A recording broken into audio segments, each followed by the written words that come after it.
من الشيطان الرجيم.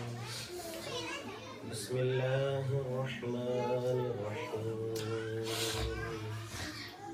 الحمد لله رب العالمين. الحمد لله الذي جعلنا من المتمسكين بولاية أمير المؤمنين وعلى أولاده المعصومين أنهم عباد الله المكرمون، ونعتقد أن حبهم إيمان وبغضهم كفر، واللعنة على أعدائهم أجمعين من يومنا هذا إلى قيام يوم الدين. أما بعد، فقد قال الله تبارك وتعالى في كتابه المجيد وفرقانه الحميد. بسم الله الرحمن الرحيم. قد أفلح المؤمنون الذين هم في صلاتهم خاشعون. محمد وعلى محمد اللهم صل على محمد وعلى محمد. ایثار ثواب کی مجلس ہے. اس دنیا میں جو بھی آتا ہے یقیناً اس کو ایک نہ ایک دن جانا ہوتا ہے. کسی نے جلدی جانا ہے، کسی نے دیر سے جانا ہے، لیکن یہ خدا کا فیصلہ ہے کہ کل نفس ذائقۃ الموت، کہ ہر نفس نے، ہر ذی روح نے، ہر جان نے کہ جو اس دنیا میں ہے اس نے موت کا ذائقہ چکھنا ہے. اب ہم اس ذائقے کو خوشی سے چکھیں یا مجبوری میں چکھیں، ہم بہرحال موت تک پہنچیں گے اور موت ہمارے لیے ضروری ہے. جس طرح سے خدا فرماتا ہے کہ کل نفس ذائقۃ الموت، ہر نفس نے موت کا ذائقہ چکھنا ہے. اور موت کیا ہے کہ مولا علی علیہ السلام نہج البلاغہ میں فرماتے ہیں، درود بھیجے محمد اللهم صل على محمد وعلى محمد. مولا فرماتے ہیں کہ یہ جو ہم سانس لیتے ہیں، نفس المرء، انسان یہ جو سانس لیتا ہے یہ کیا ہے؟ فرمایا خطاہ الی اجلہ، کہ یہ ایک قدم ہے کہ انسان جس سے موت کی طرف بڑھ رہا ہے. یعنی ہم جو بھی سانس لیتے ہیں، ہر سانس کے ذریعے سے کیا ہو رہا ہے؟ ہم اپنی موت کے ساتھ قریب ہو رہے ہیں. یعنی ہم اس موت سے راضی ہو یا راضی نہ ہو، ہم ہر سانس کے ساتھ، ہر لمحے ہم اپنی موت سے قریب ہو رہے ہیں. ہمیں اپنی موت کو محسوس کرنا چاہیے. کیوں؟ کیونکہ یہ جو موت ہے اس سے فرار ممکن نہیں ہے. ہم اس موت سے بچ کے کہیں جا نہیں سکتے، یا ہم کوئی ایسی جگہ، کوئی ایسی چیز بنا نہیں سکتے کہ جس کے ذریعے سے ہم موت سے بچ سکیں. کیوں؟ کیونکہ حدیث ہے کہ جس طرح سے رزق انسان کا پیچھا کرتا ہے، کہ ہم کہتے ہیں کہ جہاں پہ جاتے ہیں ہم کہتے ہیں کہ جی ہمیں کیا ہے کہ پتہ ہی نہیں تھا کہ یہاں پہ بھی ہمیں کھانا ملے گا، یہاں پہ بھی ہمارا رزق لکھا ہوگا، ہمیں نہیں پتہ تھا. ہمارے وہم و گمان میں بھی نہیں تھا کہ یہاں پہ بھی ہمیں رزق ملا.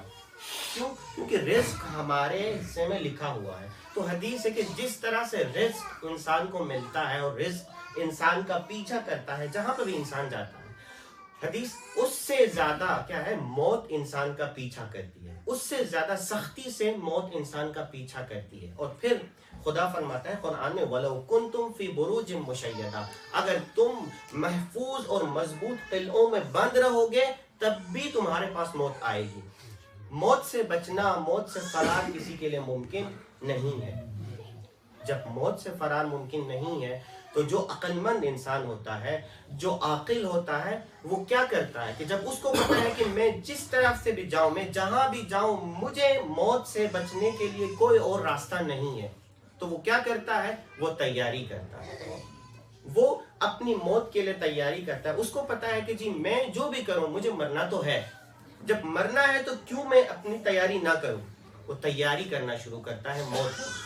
اور پھر ہم جس مستقبل کے بارے میں ہم 20 سال لگاتے ہیں، 25 سال لگاتے ہیں، اور آگے ہمیں کیا مستقبل ملتا ہے؟ زیادہ سے زیادہ 10 سال، کسی کو وہ بھی نہیں ملتا. زیادہ سے زیادہ 5 سال کا مستقبل ہوتا ہے جس کے لیے ہم پوری زندگی لگا دیتے ہیں. لیکن وہ مستقبل کتنا ہے؟ 5 سال 10 سال. لیکن ہمارے لیے خدا نے کیا فرمایا کہ سب سے اچھا جو مستقبل ہے وہ کیا ہے؟ آخرت کی زندگی ہے. آخرت کی زندگی ایسی زندگی کہ جو نہ ختم ہونے والی ہے.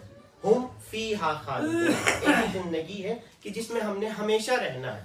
جب ہمیشہ رہنا ہے تو اس زندگی کو ہم کیوں نہ بنائیں؟ عقل مند انسان یہی کرتا ہے کہ اپنا فائدہ ڈھونڈتا ہے.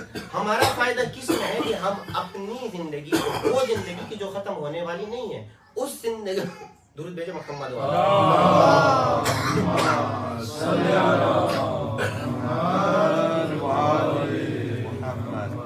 اس زندگی کو بنانے کی کوشش کرے اور اس زندگی کو سنوارنے کی کوشش کرے. وہ زندگی کیسے سنورے گی؟ وہ زندگی کس طرح سے بنے گی؟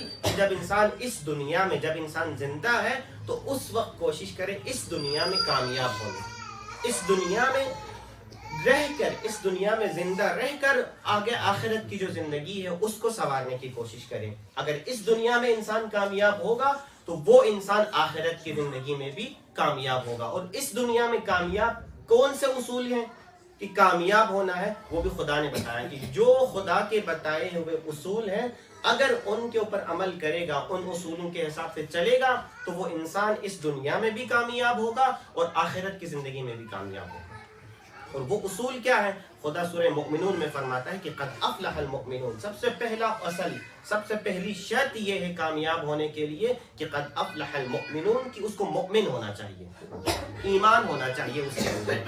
کیونکہ جتنا بھی بندہ کام کرتا ہے، عمل کرتا ہے، ان سب کی قبولیت کی شرط کیا ہے؟ ایمان ہے. کہ اگر ایمان نہ ہو تو کیا ہے؟ اس کے پاس اس کے جتنے بھی عمل ہوں گے وہ قبول نہیں کیا جائے گا. درود محمد و محمد. اللہم صلی علی محمد و آل محمد. اگر انسان کے پاس ایمان نہ ہو، انسان مؤمن نہ ہو، ایمان کی یہ جو نعمت ہے یہ انسان کے پاس نہ ہو تو کیا ہوتا ہے کہ زندگی بھر وہ کام کرتا ہے، وہ عبادات کرتا ہے، وہ عمل کرتا ہے، لیکن اس کی عبادات کو، اس کے عمل کو قبولیت کا شرف نہیں ملتا. کیوں؟ کیونکہ اس کے پاس ایمان نہیں ہے. اور ایمان کیا ہے؟ امام جعفر صادق علیہ السلام صلی علی محمد و آل محمد. امام فرماتے ہیں ایمان کیا ہے کہ 3 طرح سے ایمان ہے. ایمان کے 3 درجے ہیں. کیا ہے؟ سب سے پہلے فرمایا وہ یہ ہے کہ انسان اقرار باللسان، کہ اپنی زبان سے اقرار کرے. اقرار کرے کہ میں کون ہوں؟ میں ایک خدا کا ماننے والا ہوں، میں مسلمان ہوں، میں مؤمن ہوں، میں شیعہ ہوں. اس بات کا اقرار کریں. پھر فرمایا عقد فی القلب، جس بات کا زبان سے اقرار کیا ہے اس کو دل سے مانے. کہ آپ نے اگر علی کو مولا کہا ہے زبان سے تو اس کو دل سے بھی مانے کہ میرا مولا علی ہے. کیوں؟ کیونکہ مولا کون ہے؟ مؤمنوں کے امیر ہیں، متقیوں کے امام ہیں. جب ہم اپنے آپ کو مؤمن بنائیں گے تبھی ہمارے امام ہوں گے مولا علی علیہ السلام. جب ہم اپنے آپ کو متقی بنائیں گے تبھی ہمارے امام ہوں گے مولا علی علیہ السلام. ایمان کا دوسرا درجہ وہ کیا ہے کہ انسان اپنے جو باتیں زبان سے کہتا ہے اس کو دل سے مانے. پھر فرمایا کہ وَعَمَلٌ بِالْأَرْكَانِ، اپنے اعضاء و جوارح سے کر کے دکھائے کہ جی جو مؤمن ہوتا ہے وہ کس طرح کا ہوتا ہے، جو مولا علی علیہ السلام کا ماننے والا ہوتا ہے وہ کیسے ہوتا ہے. اور اگر کوئی اس طرح سے نہیں ہے، کسی کے پاس ایمان نہیں ہے، تو شاعر کیا کہتا ہے کہ تیرا لباس شریعت ولا کے دھاگے سے، اگر صلہ ہی نہیں ہے تو پھر صلہ بھی نہیں ہے. اگر کسی کے پاس ولایت کی نعمت نہیں ہے تو جتنی بھی نعمتیں، جتنی بھی عبادتیں وہ کرے، کیا ہے کہ اس کو صلہ نہیں ملے گا. ہر ایک بندے کے اپنے دین میں ولایت شرط ہے، مؤمن ہونا شرط ہے. جب تک ایمان نہیں ہوں گے، کیا کہتے ہیں کہ علی ولی کے عدو اور کیا سزا ہو تیری، نماز پڑھ بھی رہا ہے ہوئی ادا بھی نہیں ہے. کہ جب تک ایمان نہیں ہوگا کیا ہے کہ نماز بھی قبول نہیں ہوگی. بے شک پوری رات کھڑے رہیں، لیکن جب تک مولا علی علیہ السلام کو نہیں مانیں گے، ایمان نہیں لائیں گے، قبول نہیں ہوگا. اور مؤمن کون ہوتا ہے؟ ابھی جیسے حدیث میں عرض ہوا کہ کیا فرمایا کہ جس کی زبان، جس کا دل اور جس کے اعضاء و جوارح تینوں ایک بات کہے تو وہ مؤمن ہوتا ہے. کہ جو زبان سے کہتا ہے اس کو دل سے بھی مانتا ہے، اور جو دل سے مانتا ہے اس کو کر کے دکھاتا ہے، وہ ہوتا ہے مومن، یعنی جس کے دل اور زبان ایک ہو. اور اگر خدا نخواستہ جس کا دل اور زبان ایک نہ ہو تو وہ کون ہوتا ہے؟ قرآن میں سورہ بقرہ کے شروع میں ان کو منافق کہا گیا ہے. اور منافق کی کیا نشانیاں ہیں؟ دیکھیے رمضان آنے والا ہے تو ہمیں کوشش کرنی ہے کہ وہ عادتیں کہیں ہمارے اندر نہ ہو کہ جو منافقوں کی نشانیاں بتائی گئی ہیں قرآن میں. وہ کیا ہے؟ سب سے پہلے فرمایا منافق کی سب سے پہلی نشانی یہ ہوتی ہے کہ منافق دھوکہ دیتا ہے. جو مدینے کے منافق تھے وہ کس طرح سے دھوکہ دیتے تھے؟ وہ اپنے اندر کفر کو چھپایا ہوتا تھا اور پھر کیا ہے اپنے حساب سے وہ سمجھ رہے تھے کہ میں اللہ کو دھوکہ دے رہا ہوں، میں رسول کو دھوکہ دے رہا ہوں، میں مومنین کو دھوکہ دے رہا ہوں. کس لیے؟ کہ میں نے صرف زبان سے اظہار کر دیا کہ میں کون ہوں، میں مسلمان ہوں. تو منافق کی سب سے پہلی نشانی یہ ہے کہ وہ دھوکہ دیتا ہے، وہ دھوکہ دیتا ہے. پھر فرمایا کہ منافق کی دوسری نشانی یہ ہوتی ہے کہ وہ دل کے مریض ہوتے ہیں. اس کا مطلب یہ نہیں ہے کہ ان کا آپریشن ہونا پڑے گا یا ان کو سٹینٹ لگیں گے، کچھ بھی نہیں. کیا ہے کہ ایسا مرض اس کے دل میں ہے کہ وہ سچ بات کو قبول نہیں کر سکتا، ایسا مرض اس کے دل میں ہے کہ وہ سچ بات کو عمل نہیں کر سکتا اس کے اوپر. یہ منافقین کی پہچان ہے، منافق کی دوسری نشانی ہے.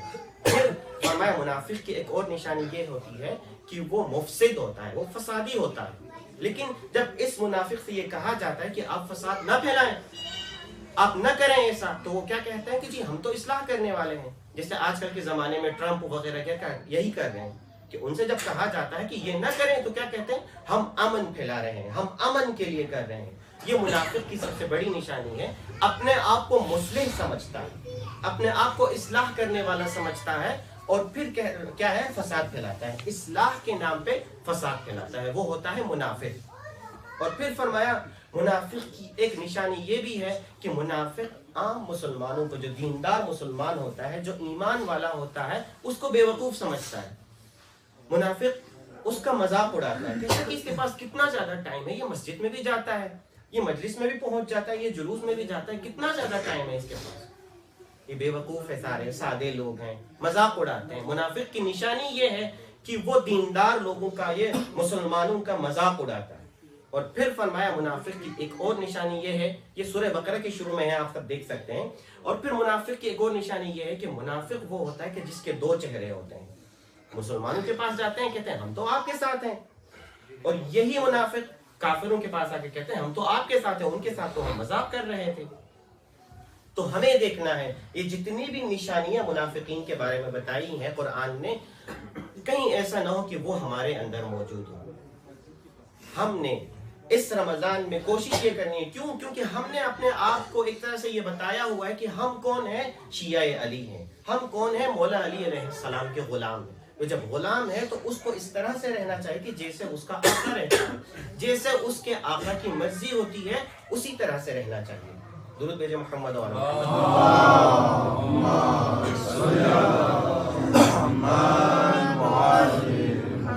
تو کامیاب مومنین کے لیے جو پہلی شرط بتائی تھی وہ کیا ہے کہ مومن ہونا چاہیے. اگر کسی مومن نے کامیاب ہونا ہے تو اس کے لیے سب سے پہلی شرط یہ کہ وہ مومن ہو کسی بندے کے لیے. پھر فرمایا کہ الذین هم للصلاۃ خاشعون، یعنی وہ لوگ ہوتے ہیں مومن کہ جو نماز میں خشوع و خضوع کرتے ہیں. الذین هم فی صلاتهم خاشعون، نماز میں خشوع و خضوع کرتے ہیں. اب یہاں پر خدا یہ نہیں فرما رہا کہ مومن وہ ہوتا ہے کہ جو نماز پڑھتا ہے. اس لیے نہیں فرمایا کیونکہ مومن ہونے کے لیے سب سے پہلی شرط یہ ہے کہ وہ نماز پڑھے. جب نماز نہیں پڑھے گا تو وہ مومن ہی نہیں بنے گا. یہاں پر فرما رہے ہیں، خدا یہ فرما رہا ہے کہ جی کامیاب مومن کون ہوتے ہیں؟ وہ ہوتے ہیں کہ جو نماز میں خشوع و خضوع کرتے ہیں، جو نماز کو پوری تیاری کے ساتھ پڑھتے ہیں. خشوع کیا ہوتا ہے؟ دو طرح سے ہم دل میں خشوع کر سکتے ہیں. وہ کیسے؟ کہ ایک یہ ہے کہ آپ دل میں خشوع کریں، آپ دل سے یہ مانیں کہ میں اللہ جو ہے نا مجھے دیکھ رہا ہے، اللہ کی نظر میرے اوپر ہے، اللہ مجھ سے پوچھے گا. اللہ کا خوف، اللہ کا ڈر اپنے اندر رکھیں. پھر دوسرا خشوع کیا ہوتا ہے کہ جب دل کے اندر خشوع آئے گا، دل کے اندر خدا کا خوف آئے گا تو کیا ہوتا ہے؟ اس کے اعضاء و جوارح کے اندر خشوع آتا ہے. وہ اس کے اعضاء و جوارح کے اندر خوف آتا ہے اور پھر وہ اللہ کے سامنے ادب سے کھڑے ہوتا ہے. آپ سب نے سنا ہوگا مولا علی علیہ السلام جب مسجد میں نماز کے لیے کھڑے ہوتے تھے تو وہ کانپنے لگ جاتے تھے. ان کا رنگ بدل جاتا تھا. کیوں؟ ان کو پتا ہے کہ کس کی بارگاہ میں کھڑا ہوں. تو اس وجہ سے خشوع کس طرح سے ہوتا ہے؟ سب سے پہلے دل میں خشوع پیدا کرنا ہوتا ہے. دل کے اندر خدا کا خوف پیدا کریں, پھر اس کا اثر یہ ہوگا کہ انسان کیا ہے, اس کے اعضاء و جوارح کے اوپر بھی خشوع آئے گا, وہ اللہ سے ڈرنے لگے گا. ایک بندے کے بارے میں پیغمبر اکرم صلی اللہ علیہ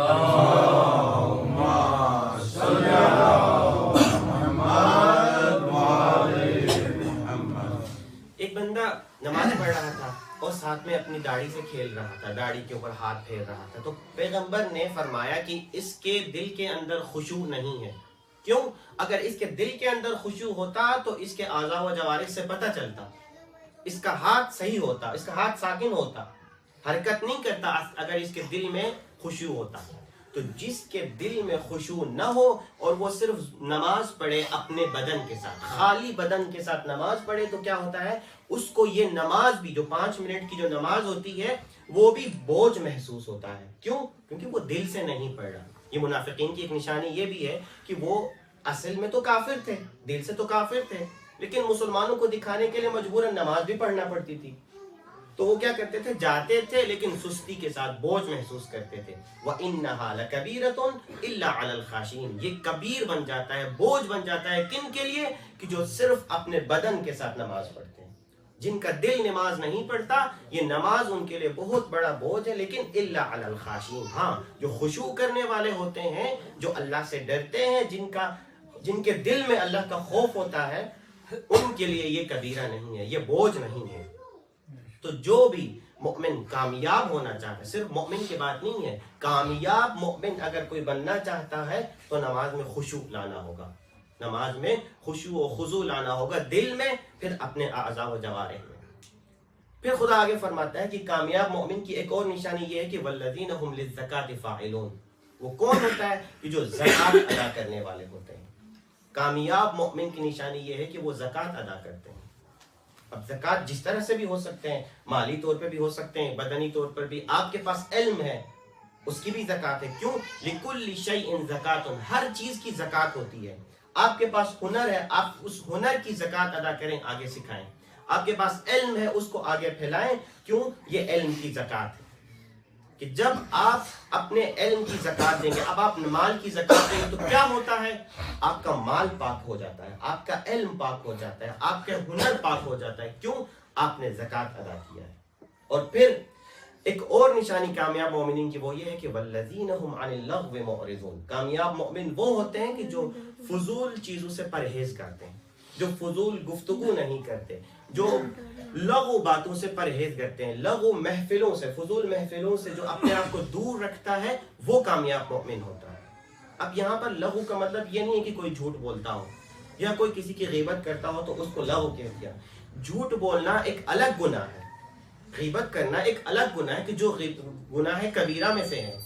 جھوٹ بولنا, غیبت, یہ کیا ہے, الگ گناہ ہے. یہ گناہ ہے, یہ فضول بیٹھنا نہیں ہے.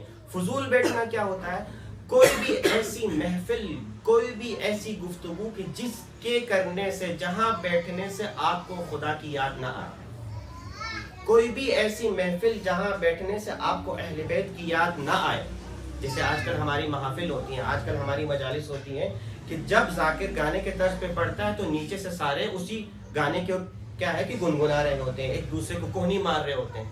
تو ایسی محفل فضول ہے کہ جہاں پر نام تو اہل بیت کا لیا جا رہا ہے لیکن لوگوں کے دلوں میں نہیں آ رہے اہل بیت, لوگوں کے دلوں میں اہل بیت کی یاد نہیں آ رہا.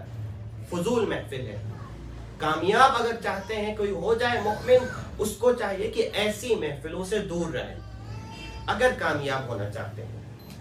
اور پھر درود بھیجیں محمد والا. اللہم صلی علی محمد وعلی محمد.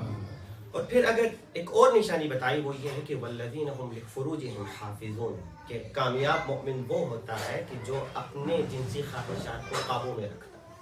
کہ اگر کوئی یہ چاہتا ہے کہ اس کے گھر کا ماحول پاک و پاکیزہ رہے, نسل میں مخلوط نہ ہو نسل, تو اس کو چاہیے کہ اپنے خواہشات کو قابو میں رکھے. پھر فرمایا کہ وہ کون ہوتا ہے کامیاب.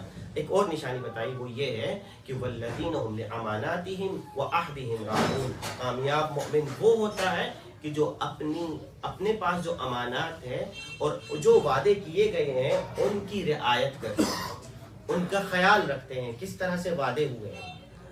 اور وعدوں کے بارے میں ہم نے بہت ساری باتیں پڑھی ہیں، احادیث ہے کہ دیکھیں پیغمبر نے اپنے قاتلین کو، شب ہجرت کا واقعہ آپ سب کو یاد ہے کہ امانت کی اہمیت کتنی ہے. دیکھیے کہ جو وہ لوگ کہ جنہوں نے میٹنگ کی تھی کہ ہم نے پیغمبر کو شہید کرنا ہے، مارنا ہے، ان کی امانتیں پیغمبر کے پاس پڑی ہے اور پیغمبر ان امانتوں کو واپس کرنے کے لیے مولا علی علیہ السلام کو نصیحت کرتے ہیں. یہ امانت ہے، یہ اس کی اہمیت ہے. تو قرآن کہتا ہے کہ مومن نے اگر کامیاب ہونا ہے تو اس کو امانتوں کا خیال رکھنا ہوگا.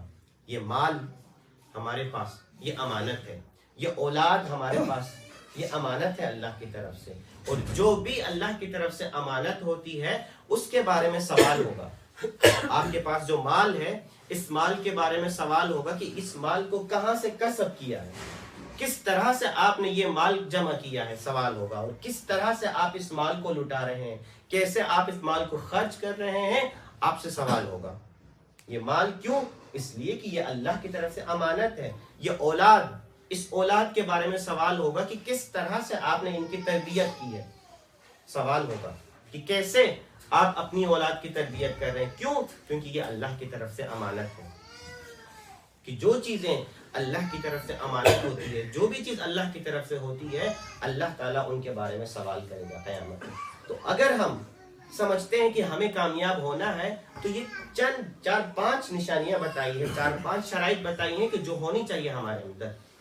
کہ اگر دیکھنا ہے کہ تربیت کس طرح سے ہوتی ہے اولاد کی، اگر دیکھنا ہے کہ گھر کا ماحول کس طرح سے بننا ہے تو ہمیں اہل بیت کی طرف دیکھنا چاہیے کہ کس طرح سے ان کے گھر کا ماحول ہوتا تھا، کس طرح سے وہ کامیاب بناتے تھے اپنی اولاد کو، کس طرح سے ان کے گھر کی تربیت، ان کے گھر کا ماحول ہوتا تھا.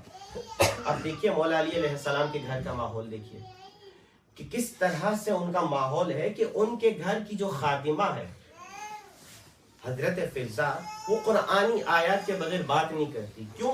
گھر کا ماحول اس طرح کا بنایا ہوا ہے کہ جی جو گھر کی ملازمہ ہے اس کو بھی قرآنی آیات یاد ہے کہ اس طرح سے گھر میں قرآن روانی سے تلاوت ہوتی ہے، قرآن کی، قرآن پڑھا جاتا ہے، تو گھر کی جو ملازمہ ہے وہ بھی قرآن کے بغیر بات نہیں کرتی. اور یہی ماحول، یہی تربیت دیکھیں کہ کس طرح سے امام حسین علیہ السلام نے اپنایا. اب دیکھیں سب سے پہلے آپ دیکھیں گے حضرت عباس علیہ السلام کے بارے میں کہ کس طرح سے انہوں نے امام حسین علیہ السلام کی اطاعت کی، کس طرح سے انہوں نے امام حسین علیہ السلام کی پیروی کی، کس طرح سے کی. درود بھیجو محمد اللہم صلی علی محمد وعلی محمد. حضرت عباس علیہ السلام نے سنا ہوگا کہ ان کی ماں جب مولا علی علیہ السلام کے گھر میں آئی تھی تو انہوں نے حسنین کی کنیز سمجھی تھی، خود کو حسنین کی کنیز سمجھی تھی. یہی بات جب کنیز سمجھ کے کام کیا تو اس بات کو، اس چیز کو مولا عباس علیہ السلام نے دیکھا، اور پھر ساری زندگی مولا عباس علیہ السلام نے امام حسین علیہ السلام کو بھائی نہیں کہا، کبھی آقا کہتے تھے، کبھی مولا کہتے تھے. یہ تربیت ہے، یہ ماحول کا اثر ہے کہ کس طرح سے گھر کا ماحول اثر کرتا ہے، کس طرح سے ہم اپنے گھر کا ماحول بنائیں گے. اب دیکھیں کس طرح سے حضرت عباس علیہ السلام نے دیکھا کہ کیسے ایک دوسرے کا خیال رکھا جاتا ہے. کس طرح سے جب یہ چیزیں دیکھا تو حضرت عباس علیہ السلام دیکھے کتنا بھی ان کو جب وہ جوش میں ہوتے تھے، جتنا بھی وہ غیظ میں آتے تھے، لیکن جب امام حسین علیہ السلام کہتے تھے رک جاؤ تو وہ رک جاتے تھے. یہ تربیت ہے. ہماری طرح کہ نہیں ہے کہ جب غصے میں آئے تو ہم کسی کو نہیں مانتے، جب ہم غصے میں ہوتے ہیں، جب ہم جوش میں ہوتے تو ہم کسی کو نہیں مانتے. لیکن حضرت عباس علیہ السلام کیا ہے، اتنے جوش میں تھے، غصے میں تھے، غیظ میں تھے، لیکن جب امام حسین کا ایک اشارہ ہوتا ہے تو رک جاتے.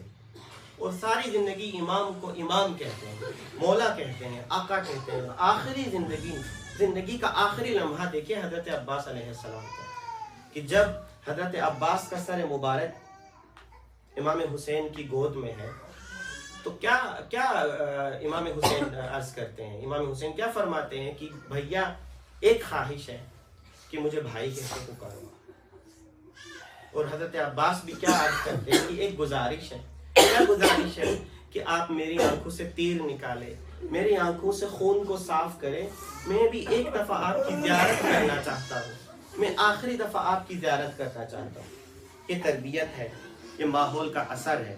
اور دیکھیے کس طرح سے امام حسین نے اپنے بچوں کی تربیت کی ہے, کہ کس طرح سے کبھی 6 مہینے کا علی اصغر ہے, کبھی 13-14 سال کے قاسم ہے, اور کبھی 18 سال کے جوان شہزادہ علی اکبر ہے, کہ سب کو تربیت کر کے جوان کر کے دین کے اوپر لٹا رہے ہیں. 6 مہینے کا علی اصغر ہو یا شہزادہ علی اکبر ہو. علی اکبر وہ شہزادہ, وہ بیٹا کہ جس کے بارے میں خود امام حسین علیہ السلام فرماتے ہیں کہ مجھے جب بھی اپنے نانا کی زیارت کا شوق ہوتا تھا تو میں علی اکبر کی طرف دیکھتا تھا, میں علی اکبر کے چہرے کی طرف دیکھتا تھا, میں اپنے نانا کی زیارت کرتا تھا.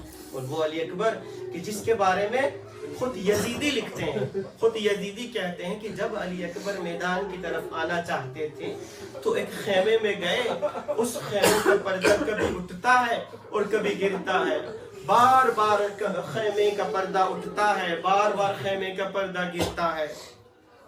کہ کس طرح سے یہ ہوتا ہے؟ تو علی اکبر کبھی نکلتے ہیں میدان میں جانے کے لیے تو کہیں سے بہن آ جاتی ہے, بھیا اکبر زیارت تو کرنے دیتے, جی بھر کے دیکھنے تو دیتے. کہیں سے ماں آ جاتی ہے, گلے لگ کے روتی ہے, علی اکبر کو جانے نہیں دیتا. لیکن جب دیر ہو جاتی ہے تو امام حسین علیہ السلام آتے ہیں, فرماتے ہیں بیویو مسافر کو نہ روکو, علی اکبر کو جانے دو. علی اکبر جب خیمے سے جانے لگتے ہیں, علی اکبر جب خیمے سے جانے لگتے ہیں تو خیمے کے کونے سے آواز آتی ہے, بھائی اکبر بیمار بھائی سے مل کے نہیں جائیں گے. سید سجاد ہاتھوں کو کمر کے اوپر سہارا بنا کے آتے ہیں, بھائی بھائی کو گلے لگا کے روتے ہیں, بھائی بھائی کو الوداع کہتے ہیں, بھیا اکبر خدا حافظ. جب علی اکبر میدان کی طرف جاتے ہیں, زخمی ہو جاتے ہیں علی اکبر جنگ کر کے, تو اپنے بابا کو آواز دیتے ہیں, السلام علیکم یا ابتا, بابا تیرے اکبر کی مدد کو آئے, بابا تیرا اکبر دین پہ نہیں سنبھال سک رہا. جب یہ آواز, جب امام حسین علیہ السلام کی آواز جب کانوں تک پہنچتی ہے تو امام حسین چند قدم میدان کی طرف چلتے ہیں, لیکن راستہ نظر نہیں آتا, آنکھوں کے آگے اندھیرا چھا جاتا ہے. امام حسین وہیں سے آواز دیتے ہیں, بیٹا اکبر مجھے پکارو, مجھے آواز دو تاکہ میں تمہاری آواز کے سہارے سے تم تک پہنچ سکوں. اللہ